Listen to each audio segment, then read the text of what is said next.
રામ રામ ખેડૂત મિત્રો, નમસ્કાર. હું જન યશ ડીઆરએસ એગ્રી.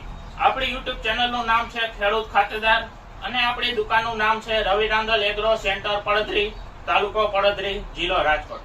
અને આજે આપણે વાત કરવાના છે શિયાળુ પાક એવો કલોંજી, જે ઘણા ખેડૂતો તેને કાળા જીરા તરીકે પણ ઓળખે છે. આ કલોંજી 100 થી 120 દિવસે પાકે છે. આપણે તેના વિશે આજે વાત કરશું કે તેનું વીઘે કેટલું બિયારણ વાવવું, તેમાં કઈ નિંદામણ નાશક દવાનો ઉપયોગ કરવો, પાયા ખાતર તરીકે કઈ વાપરવું અને તેમાં કયા કયા રોગ જીવાત આવે છે, તેના વિશે આપણે વિડીયોમાં વાત કરીશું.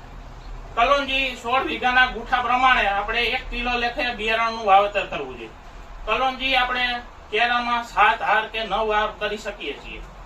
કલોંજીનું બિયારણ 1 કિલો લેખે વાવેતર કર્યા પછી આપણે એમાં નિંદામણ નાશક દવા કે જે પેન્ડીમિથાલિન પણ આપણે વાપરી શકીએ છીએ. અને જો કલોંજી ઉગ્યા પછી જો આપણે નિંદામણનો પ્રશ્ન જોવા મળે તો આપણે લાંબા પાન વાળી દવા કાવડ પંપે 25 થી 30 ml લેખે આપણે ઉપયોગ કરી શકીએ છીએ, જેમાં ક્વિઝેલાફોપ ઇથાઇલ 10% આવે છે. આપણે ટરગાનો પણ ઉપયોગ કરી શકીએ છીએ. હવે આપણે પાયા ખાતરની વાત કરીએ કલોંજીમાં, તો ઘણા ખેડૂતો ડીએપી અથવા એનપીકે નો ઉપયોગ કરતા હોય છે. આપણે તેની સાથે સાથે માઇક્રોરાઇઝા ખાતરનો પણ ઉપયોગ કરવો જોઈએ. હવે આપણે એમાં રોગ જીવાતની વાત કરીએ તો એમાં કઈ વધુ પડતા રોગ જીવાત જોવા મળતી નથી, પણ એક ડોડવા ખાનારી ઈયળ જોવા મળે છે.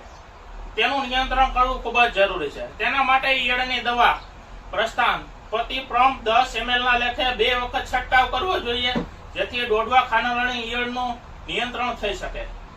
50 થી 55 દિવસે જ્યારે ફ્લાવરિંગ નો સ્ટેજ આવી ગયો હોય કલોંજીમાં, ત્યારે આપણે પ્રતિ પંપ 15 ml લેખે રિચાર્જનો છંટકાવ કરવો જોઈએ 2 વખત. 15 દિવસ પછી પાછો છંટકાવ એનો રિચાર્જનો કરવો ખૂબ જ જરૂરી છે.